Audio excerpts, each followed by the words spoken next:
Hello, YouTube. Today, I'd like to talk to you about the topic of the future of Russia. I think that is the topic that is of interest nowadays to many people, and especially to those of you who follow world events or who are interested in the future of international order or the future of world politics. And I thought I'd share with you my ideas on this issue as a Russian who moved to Europe uh, already a long time ago. And as a Russian living in Europe, I think I have a very good understanding of both Russian perspective and Western perspective. So I'll just give you my thoughts on how the situation may look like for Russia in, let's say, next 20 to 30 years. Again, I have academic background in international relations and politics. However, this video is not doesn't intend to. I don't want this video to be, so to speak, academic.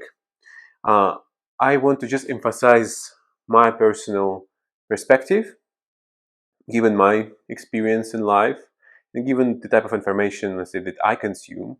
So just take it as a grain of salt, so to speak. This is not any sort of um, argumentative idea or set of ideas that I'm presenting you today. So let's start with the first thing that I need to say about the future of Russia. That that is, it really, the future of Russia is contingent on, of course, the results of the war in Ukraine.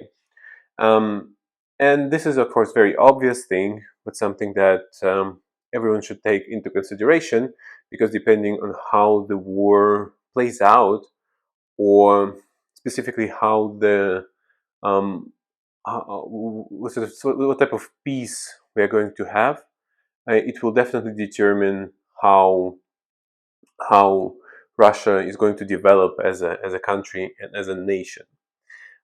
Nevertheless, I think there are certain points that you can abstract from the history of Russia and from, let's say, the current geopolitical situation, that allow me, for example, to look at certain at certain Russian tendencies in the future uh, with a certainty, so to speak, right?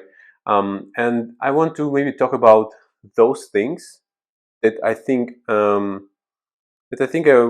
very important, and yet they're not as frequently discussed, I would say, as they should be. So the first point I'd like to make is that after Putin, let's say after the war in Ukraine, if it is, let's say, solved in, if it is over in, let's say, next 10 years, Russia will certainly have a certain period of liberalization and democratization. And I think this is pretty obvious from Russian history, because Russian history has never been very linear. Uh, it rather, Russian history rather um, looks like a series of cycles where after each, let's say, authoritarian or dictatorial period of time follows follows the one that is reminiscent more of the period of, again, liberalization or democratization. And you can go as far as to 19th century Russian imperial politics to demonstrate this point. But even if you go back to like Soviet time, where, for example, in Soviet history, we had Stalin, followed by Khrushchev, followed by Brezhnev, followed by Gorbachev by Yeltsin, Putin, and then Medvedev, and so on and so forth. So there is certainly a tendency in Russian history to go back and forth from authoritarianism to democratization. Uh, and just if you extrapolate this from Russian history, you can certainly um, convincingly argue that like the process of democratization or liberalization is inevitable. Of course, the scope of this process remains to be seen, but it is nevertheless important to keep this, so to speak, in mind. So the second point I'd like to highlight is that like the future of Russia is closely connected to the future of Europe. And here I don't want to make an argument that Russia is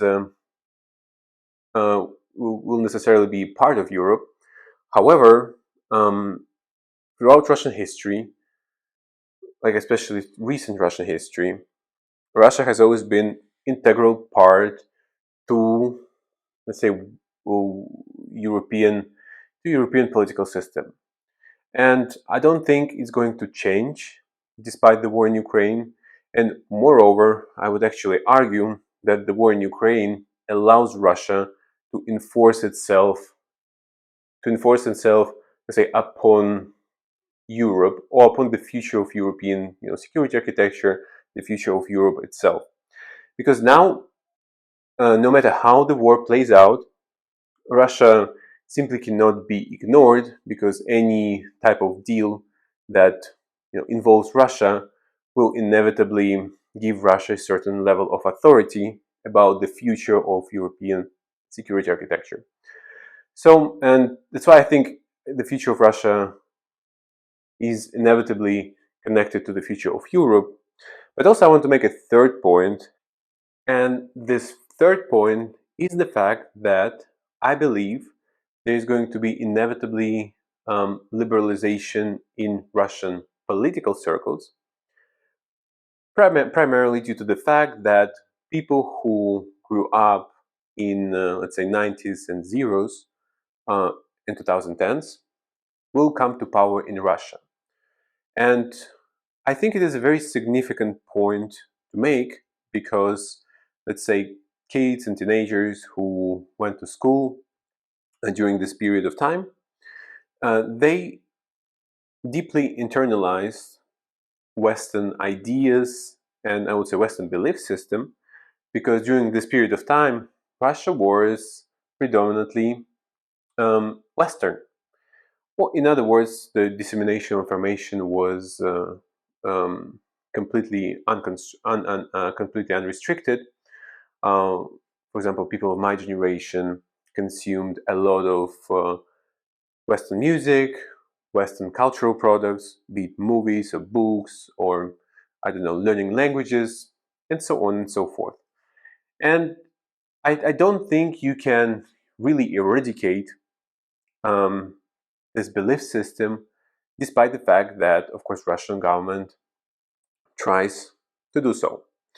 And I think this change of elites, let's say in 20, 30 years, to the ones who grew up in zeros and 2010s, this change of elite will have a strong imprint on Russian government that will become more and more liberal.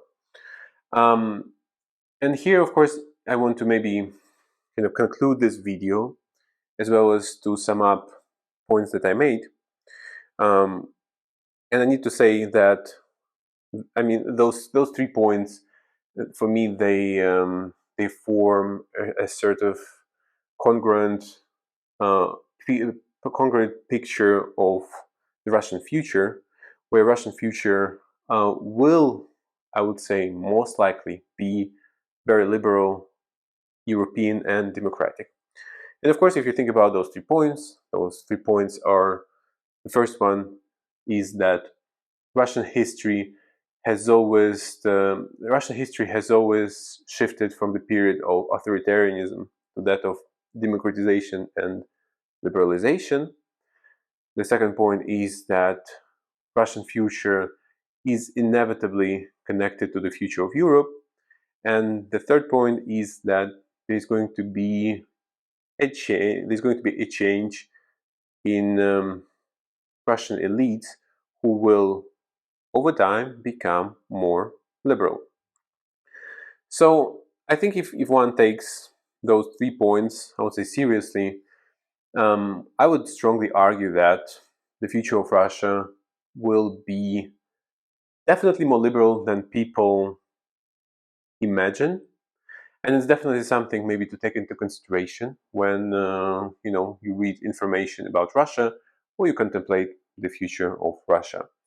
So if you like this video, I plan to record more videos like this in a very, I would say, relaxed format, not structured way.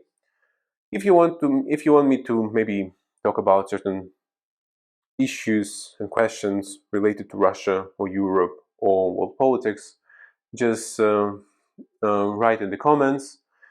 If you can, like the video, subscribe, and I'll see you in the next one.